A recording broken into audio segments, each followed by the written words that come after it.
Saudari-saudaraku terkasih dalam Tuhan Yesus Kristus,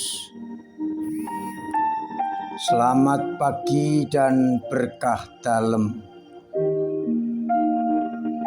Kita berjumpa kembali dalam renungan harian kita, Selasa 31 Januari 2023. Hari ini gereja mengajak kita untuk memperingati Santo Yohanes Bosco, seorang imam yang hidup pada abad ke-19. Tepatnya tahun 1815 sampai 1888. Ia berasal dari keluarga yang sangat miskin. Maka ia diminta untuk bekerja keras membantu ibu dan saudara-saudaranya. Ia tidak sekolah.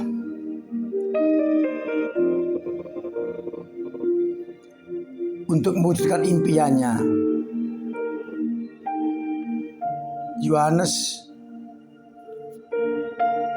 dipercayakan kepada seorang imam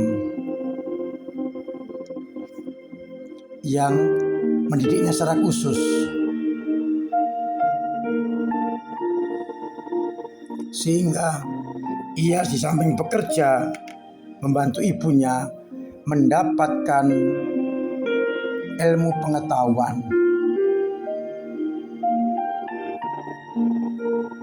Ia juga bekerja untuk mendapatkan biaya untuk sekolah nanti, karena ia bercita-cita menjadi seorang imam. Maka pada usia 26 tahun, setelah melalui pendidikan seminari, ia ditapiskan menjadi seorang imam diosesan. Ia begitu terenyuh melihat orang-orang muda yang tanda kutip tidak terurus. Ia akhirnya mengumpulkan orang-orang muda itu untuk dididik, diberi bekal iman juga. Dan ia juga mendidik mereka dalam pekerjaan-pekerjaan praktis seperti perbengkelan dan sebagainya. Banyak orang atau anak muda tertarik kepadanya.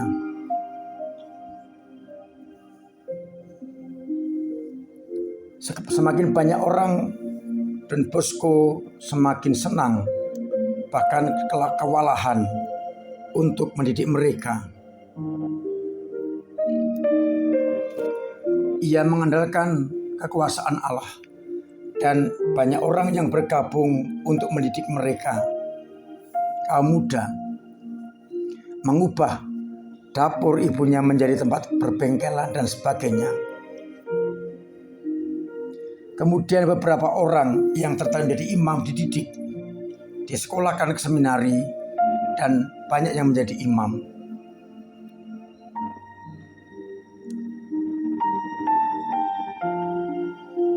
Ia juga mendirikan Serikat Salesian SDB yang melayani untuk penyebaran Injil. Sedangkan untuk kaum perempuan, bersama Maria Dominika Damasceno, yang mendirikan Kongregasi Saudara Putri Maria Penolong Umat Kristiani dengan karisma pendidikan untuk kaum muda. Dengan demikian, generasi muda terjamin imannya berkat tarekat yang didirikan oleh Yohanes Bosco ini. Kita bersyukur karena ia dengan gigih memperhatikan orang-orang muda dan juga pendidikan iman bagi mereka, sehingga gereja benar-benar terpelihara.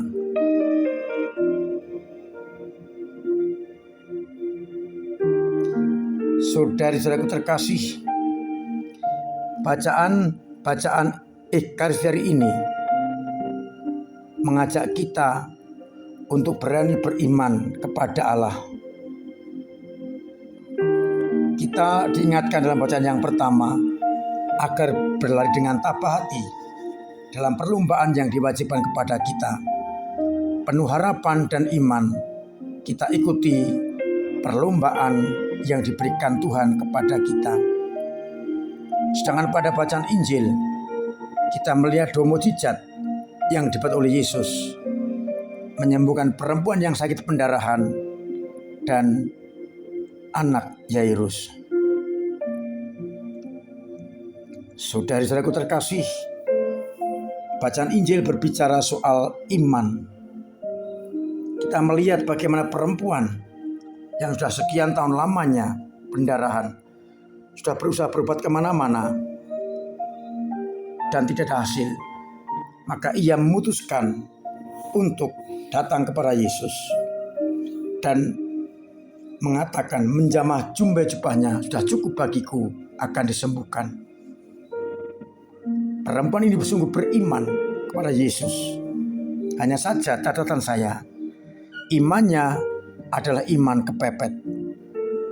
Ketika sudah tidak ada harapan, kemana-mana hartanya habis, ia kemudian menyerah pada kehendak Allah. Dengan iman, asal ku jamah saja jubahnya, aku akan sembuh. Dan iman ini benar-benar menyelamatkan. Dicatat tadi, iman ini iman kepepet.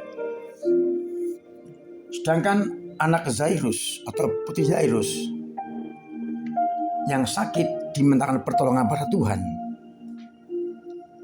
Ketika Yesus belum sampai ke rumahnya dan anak sudah mati, pastilah hati Yairus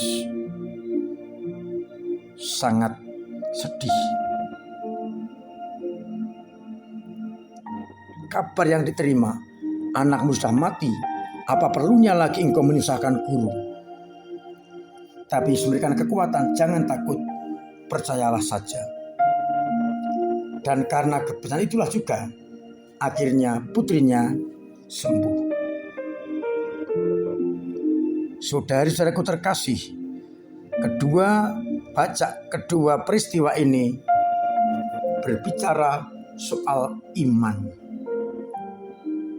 Yang pertama, iman kepada Yesus karena kepepet. Sudah kemana-mana tidak sembuh, lari kepada Yesus. Sedangkan bagian kedua, iman. Yang ketiga akan goyah, diyakinkan Yesus. Jangan takut. Maka iman itu tumbuh kembali. Dan akhirnya kedua-duanya mendapatkan apa yang diharapkan. Karena penyerahan total kepada Yesus.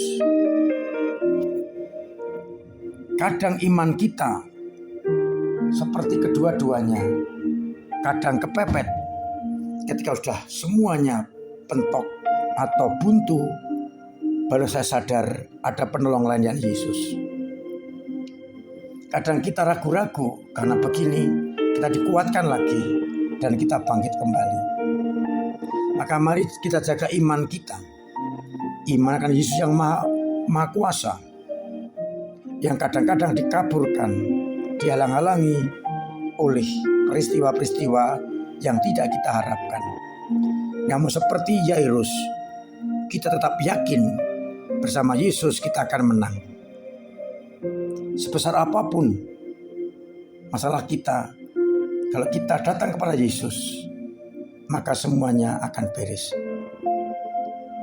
Perempuan beriman, asal ku jamah jubahnya, aku akan sembuh. Itulah imannya. Menyerahkan diri sepenuhnya hanya kepada Yesus. Semoga iman yang sama kita miliki untuk penyerahan diri hanya kepada Tuhan Yesus Kristus.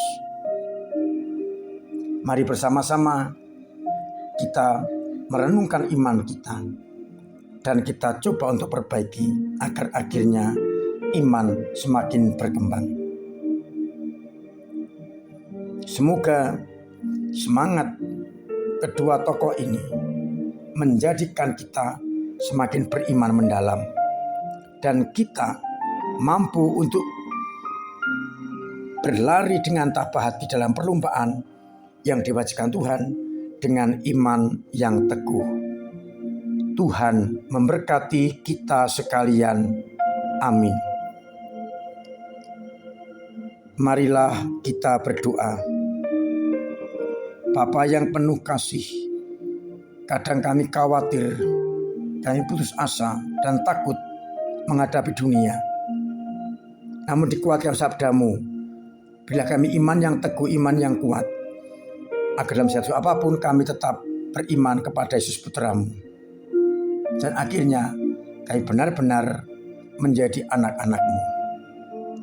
Kuatkanlah iman umat-Mu yang lemah. Doronglah, berikanlah semangat kembali untuk beriman dengan sungguh-sungguh. Sembuhkan yang sakit, bantu yang punya masalah, urai masalah-masalahnya, dan dengan beban yang ditanggung mereka.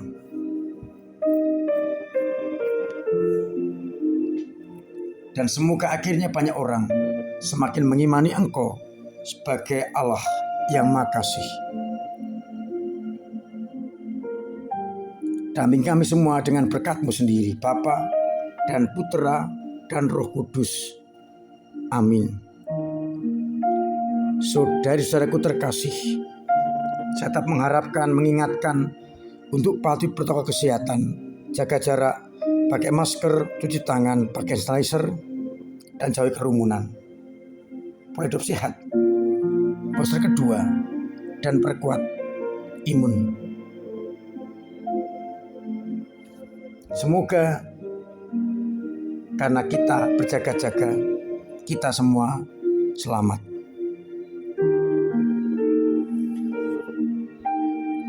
Saya ingatkan mulai bulan Februari, setiap malam Jumat pertama ada adorasi di ruang adorasi pukul 6 sore. Silakan umat yang ingin beradorasi datang pada waktu itu. Sementara sebulan sekali nanti kalau sudah berjalan akan kita kembalikan setiap minggu, setiap malam Jumat.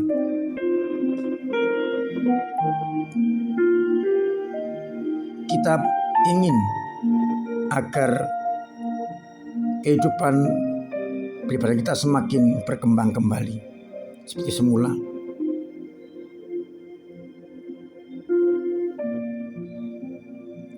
Terima kasih untuk semua perhatian kepada gereja, baik lewat dana, lewat tenaga maupun doa di perkembangan gereja kita termasuk pembangunan.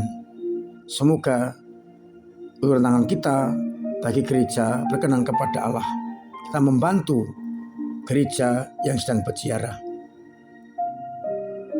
Akhirnya saya mengucapkan selamat pagi, selamat merenungkan, salam sehat, Tuhan memberkati.